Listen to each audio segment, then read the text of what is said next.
Bem-vindo ao Corte do Dinheiro. Aqui você vai ficar atualizado sobre tudo de investimentos e economia. Não se esqueça de compartilhar o canal, curtir e se inscrever. Valeu! Com este perfil de investimento. É isso. Então, na estratégia de dividendos, mas é isso. É um dos principais, uma das principais portas para não somente ir atrás de empresas que são vacas leiteiras, por assim dizer, são aquelas que são boas pagadoras de investimento, de dividendos, mais investimentos em fundos imobiliários podem ser uma saída. Acho assim, complementando o que o Thiago disse, quem procura fundo imobiliário é que tem duas coisas na cabeça: proteção do patrimônio e geração de renda. Ele sabe que ele vai acordar amanhã e que não vai estar pó na carteira dele. Tem três coisas na cabeça: inteligência também. Inteligência. E ele sabe que não vai estar pó na carteira dele e que no outro mês subsequente vai vir um fluxo de caixa. Então, quando ele chega com essa cabeça, é bem mais fácil de lidar com esse investidor. Quando ele chega com a cabeça de que ele vai ter essas porradas de valorização, como tem essas ações igual a Unipar, quantos por cento valorizou, Thiago? 10 vezes em 3 anos. Não vai existir isso no fundo imobiliário. Existe, por exemplo, um Pátio Higienópolis que valorizou 10 meses, só que demorou 20 anos, entendeu? Então, assim, não vai existir uma Lojas Renner, uma VEG da vida de fundo imobiliário, entendeu? Da mesma forma também que não vai existir aquelas que viram pó, aquelas que realmente não valem nada. Porque o fundo imobiliário ele tem um lastro, e isso agrada as pessoas, de saber que você pode, que eu chamo de teste do travesseiro. É saber que você pode dormir sabendo que amanhã minha cotação caiu, mas meu ativo está lá, meu imóvel está lá, né? Então, eu acho que esse é o ponto. Você acha que a diversificação que esses fundos têm também jogam a favor dessa linearidade? Porque muitas vezes, inclusive outras vezes que eu falei com a Gabriela Mosman num outro podcast, que ela não falava que era bom ter vários fundos aí no caso de outras formas, porque você vai acabar caindo na média do mercado, né? A Gabriela tem essa tese, e eu concordo, de que no caso de fundos de investimento, se você começar a diversificar demais, pode te atrapalhar. Não estou querendo dizer que não tenha que ter diversificação, mas se você começar a diversificar, pode te atrapalhar. Agora, no caso do fundo imobiliário, a diversificação ela já tem um nível saudável. Quando você escolhe pelo menos 2, 3 por setor, fundos grandes, robustos, assim, a chance de você ter uma carteira com volatilidade menor, na renda principalmente, ela se torna bem maior, né? Mas bem maior mesmo, assim, muito. Como o Thiago Reis analisa um fundo imobiliário? Tem que analisar várias coisas. Cada vez mais você tem que analisar a gestão do fundo, né? Antigamente, talvez analisar a localização era o mais importante, porque os fundos eram monoativos. Agora tem fundos com 10, 15, 20 ativos. Então, analisar a localização não só se torna mais difícil, como mais imprevisível, porque hoje são esses 20, amanhã vai ser outros 20, né? As captações estão vindo a todo vapor, então você não tem que analisar somente o quadro atual, você tem que imaginar o quadro futuro. E qual é o quadro futuro? É a consequência da cabeça da gestão. Então, você tem que analisar muito o perfil da gestão. O Baroni faz esse trabalho de maneira magnífica aqui na Suno, né? O nível da conversa com as equipes de gestão, a gente já acompanhou, a gente participa, é um nível altíssimo. Então você tem que entender muito a cabeça desses caras e, obviamente, depois você tem que entender o valuation daquele ativo, né? Você está pagando um yield interessante no final do dia, ou pelo menos um yield potencial interessante, porque às vezes você até tem uma metro quadrado está fazendo sentido, né? Exatamente. Daí a valuation e gestão, acho que esses dois principais fatores. Já foi mais no passado o perfil do ativo, o perfil do inquilino. Lógico que essas coisas são importantes, mas que se tornam cada vez mais difíceis de você prever o futuro daquele fundo imobiliário. Por conta do passado, o futuro vai representar cada vez mais da ABL total desse fundo na perpetuidade. Então você tem que ficar muito atento a isso, certo, Baroni? Certíssimo na vírgula. Discorda de mim, cara. Eu vou discordar, eu sei que você torce para que time? Torço pro São Paulo. Pois é, já discordei, entendeu? Torço pro INTZ, cara. INTZ do eGames, meu time. Por que o Thiago foi na vírgula? Porque esse negócio de localização, que sempre foi a tese do mercado imobiliário, ok. Mas como você começa a imaginar uma indústria com 1.500 propriedades, como nós temos em fundos americanos, se você for avaliar só a localização, você vai ficar louco e não vai chegar a conclusão quase que nenhuma. Quantos locatários tem um fundo com 1.500 propriedades? Entendeu? Então, o que o Thiago falou está corretíssimo, a gente cada vez mais dá valor na gestão. E aí agora eu quero complementar, é que a cabeça da gestão e a caneta da gestão. São duas coisas diferentes. Baroni, como assim? A cabeça da gestão é aquilo que ela pensa, aquilo que ela fala, aquilo que quando você liga, que você entende. A caneta é o que eles estão fazendo de fato. Então, quando você conversa com o gestor, entende tudo que ele falou. Ele pode ter um perfil mais agressivo, ele pode ter um perfil super mega conservador. O que ele está fazendo no fundo dele? Porque se você fala para o cara, não, eu sou conservador, eu só olho operação que tem um nível de risco baixíssimo, não sei mais o que. Aí você olha na carteira dele, o cara está colocando para dentro um monte de operação que a seu juízo é arriscada. A caneta e a cabeça não estão conversando. Então a gente olha muito isso também, se tem essa relação. E só para enfatizar um pouquinho mais, o Thiago acabou falando rápido, mas a questão do valuation, ela envolve também o spread frente ao título público, que a gente dá muito valor. A gente gosta de ter um prêmio que varia entre 2% e 3% mais ou menos. Quanto mais, melhor, mas mais ou menos isso. Trocando em miúdos. Se um NTNB, um título público de inflação médio, está dando uma inflação mais 3, a gente quer fundos dando pelo menos 5, 6, 7. A gente gosta de ter esse spread aí, que é a margem de segurança nossa. E o valor do metro quadrado mesmo, ou seja, esse fundo, na média, está negociando quanto metro quadrado? Na média está negociando a 11 mil. Poxa vida, estão negociando aqui na média, de acordo com o perfil dos ativos, estão negociando a 15. Oxa, então está barato. Então você começa a ter essa escala de comparação. Quais também. são esses? A gente falou de yield, etc. Quais acabam sendo esses pontos? Os indicadores, né? Esses indicadores a serem considerados. Na verdade, hora, essa né? pergunta é cruel, porque em ações, que o Thiago sabe tudo e mais um pouco, você tem vários indicadores que você pode olhar, a margem, EBITDA e tal, um monte de coisa, né? ROI, um monte de coisa. No fundo imobiliário não tem muito isso. Por mais que você queira, não tem.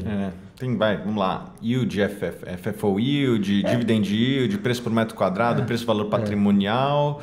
E acabou. O que eu gosto de olhar, que nem existe na prática assim mesmo, que é a distribuição real. Ou seja, qual que é o resultado líquido do fundo? E vou pegar aqui No momento que Thiago sai da sua mesa para pegar um livro, mais uma dica importantíssima, preciosa para você, ouvinte sobre o research. Isso aqui é um livro de métricas de real estate aqui, ó, de fundos imobiliários e de real estate, né, em geral. What every real estate investor needs to know about cash flow and 36 other key financial measures. Esse é o nome do livro? Então, tudo que todo investidor de imóveis deveria saber sobre fluxo de caixa e outras 36 métricas. Então, realmente tem outras 36 aqui. Tá lindo, ó, tá grifado, ó, cara. Eu estudo, cara. Estudo, é isso aí. Eu não sou só cara de YouTube, não. O nome do autor é, pro povo pesquisar, Frank Gallinelli. Frank Gallinelli. E aqui tem 36 métricas que... Mas assim, é óbvio que as grandes são essas e aqui o cara começa a inventar. É o que eu ia falar, mas quando você começa a entrar, por exemplo... Tipo, ó, expenses per square foot. Isso. Despesas por metro quadrado, no caso aqui por pé quadrado, né? O custo do condomínio, coisas assim. É o que eu ia falar, quando você começa a pôr a lupa, você começa a chegar, por exemplo, no custo de armazenamento. Esse galpão me permite, ele tem por exemplo, indicadores aqui que sequer servem para o Brasil, como, por exemplo, Debt Coverage Ratio, né? A cobertura da dívida, indicador de cobertura da dívida. Isso aqui não tem dívida nos fundos imobiliários, então... Já furou. Já não Então serve. vamos imaginar que você Acho que algum dia vai ter, Você né? tem um galpão com 9 metros quadrados de pé direito, 8, 7, seja lá o que for. Ele vai permitir um custo maior ou menor em função disso. É um indicador? É. Mas você está olhando sobre a ótica imobiliária. Quando você coloca a lupa para chegar a isso numa camada de fundo, tudo fica mais complexo, entendeu? Então, no fim do dia, olha a capacidade daquele ativo de ser recolocado, de revisionar o aluguel. Então, o que a gente olha muito, o ativo o contrato venceu, foi renovado, se ficou vago, foi recolocado. Como que está o preço por metro quadrado daquela região? Isso. Sendo bem honesto, se estão negociando a R$20 o metro quadrado na região e ele está alocando nessa faixa, cara, vai rodar, vai funcionar. O ativo é bom, vai ocupar. Pergunta que acaba na minha cabeça nesse momento. Qual é a cabeça que serve mais? A do investidor ou a do cara imobiliário mesmo? O que acaba... Boa pergunta. Isso aí, na verdade, era uma crítica que a gente fazia lá naquela primeira geração, na segunda geração, que você tinha muito gestor de fundo imobiliário que ele era muito focado no mercado financeiro e esquecia um pouco do DNA imobiliário. O que aconteceu de uns anos para cá? O Thiago pode me corrigir também, pode discordar. os gestores passaram a investir mais em real estate, ou seja, passou a ter também dentro da sua equipe, do seu time, pessoas de real estate que realmente gastam sola de sapato e são caras que conseguem ir lá e avaliar o imóvel, vamos falar assim, do ponto de vista estrutural. Então tem equipe de engenharia dentro dos gestores, ou contratados, ou terceirizados. Então imagina o cara ir lá, ver encanamento, fiação. Claro, vai ter depois uma avaliação, mas num primeiro momento vale a visita desse cara já para fazer um grande filtro, entendeu? Então, isso hoje... Uma mega consultoria pro porque vamos imaginar um gestor que está lá sentado aqui, né, tomando decisões e papelada e aquela coisa toda e tendo que olhar o fundo mesmo como uma estrutura. Às vezes é difícil para esse cara levantar e lá em Cajamar ver um galpão que está com um problema estrutural lá e precisa ver o que vai ser feito, ou vocês vão adquirir esse galpão para saber se vai funcionar ou não, alguma operação.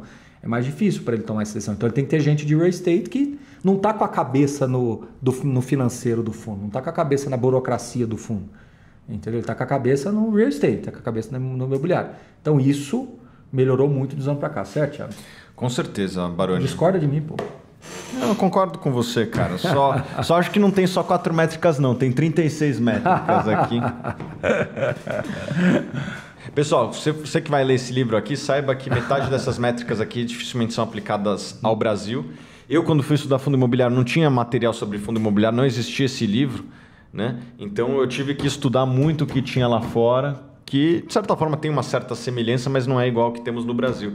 Então esse livro aqui ele é bacana e tal, acho que ajuda você na sua tomada de decisão se você for comprar, mas são essas 4, 5 que a gente citou agora há pouco e acho que esse livro aqui se adequa mais à realidade brasileira do que qualquer outra coisa. That's it. Você tem um ponto favorito nesse guia? Na opinião de vocês? Tem o meu prefácio, cara, porque aqui eu caprichei no meu prefácio, quer ver? Olha só, vamos lá. Olha aqui, ó. Esse aqui é uma homenagem ao nosso coautor, né? O Danilo, que é aviador, né? Piloto de avião. Você já voou de Gol, talvez você já tenha ouvido falar. Sabe que uma vez eu vi ele no... Você estava lá e eu ouvi ele falar, lá, e daí depois quando pousou, ele deixou tirar uma foto na cabine lá. Os fundos imobiliários são como aviões, decolam e quase nenhum cai de maneira trágica. O fato é que no momento em que escrevo, praticamente todos os fundos imobiliários negociam com lucros expressivos frente aos preços de seu lançamento na bolsa. Foram excelentes negócios, ao contrário das empresas aéreas. Temos um investidor... Daí vamos lá, corta de novo, hein? Temos um investimento vencedor, um time de escritores vencedores e um editor vencedor, o Gia Tossetto, que edita os nossos livros. Tudo isso fazendo parte da série Suno, Guia Suno, que é vencedora. Reunimos todos os ingredientes para fazer você um investidor vencedor em fundos imobiliários. Concorda com esse trecho do livro, Baroni? Concordo totalmente, com esse e vários outros. Na verdade, ficou riquíssimo esse material, porque o Jean conseguiu uma coisa quase que impossível, né? Que é pegar vários artigos do Wikipedia, ajustá-los, calibrá-los e inserir como complemento. Eu conto uma história de chocolate aí fantástica, que eu sou chocólatra, né? E eu conto a história da trufa, né? Que foi real, né? Eu fiquei surpreso uma vez que eu fui no shopping e vi o preço da trufa ter mudado. Eu senti isso, sabe? E aí quando eu vi essa questão da inflação, né? Inflação é um negócio perigosíssimo. E a natureza do fundo imobiliário é justamente essa proteção contra a inflação. Então, no longo prazo, isso é fantástico. É um fundo de papel, um fundo de CRI, ele já te devolve a inflação, você já reinveste imediatamente. Num fundo de tijolo, em tese, os bons fundos vão acompanhar, pelo menos acompanhar a inflação no longo prazo. Então, rapidamente. E lembrando que esse livro aqui custa menos do que a maior parte das cotas de fundo imobiliário. Deve estar por volta de R$40 lá na Amazon. Vou botar o link aqui na descrição. Vai lá e adquire esse livro aqui porque vale a pena. É isso aí. Pouco se abordou sobre a diferença de fundo de tijolo e fundo de papel. Gostaria de abordar isso? Não, é bem simples. O fundo de tijolo é o clássico fundo de renda, é o shopping, é o galpão, né? E o fundo de papel é o fundo de CRI, que é o fundo de recebível, que nada mais é do que uma antecipação de um fluxo. Então, imagina que você tem um contrato com uma grande empresa, você quer antecipar esse fluxo. Então, você recebe, né, o empreendedor recebe isso à vista em função de uma taxa de desconto e o cotista que viabilizou isso aí, o fundo que viabilizou isso, recebe em função de uma taxa remunerada corrigida pela inflação ou CDI. Pode CDI mais 3, CDI mais 4, inflação mais 7, inflação mais 8. E aí tem essa operação. Aí tem as verticais que surgem daí, né? Você tem os FOFs, que são os fundos de fundos, e você tem os fundos de desenvolvimento imobiliário que desenvolvem, ou seja, você compra uma área, desenvolve um prédio, vende, ele não distribui renda, ele distribui lucro. Isso é importante sempre de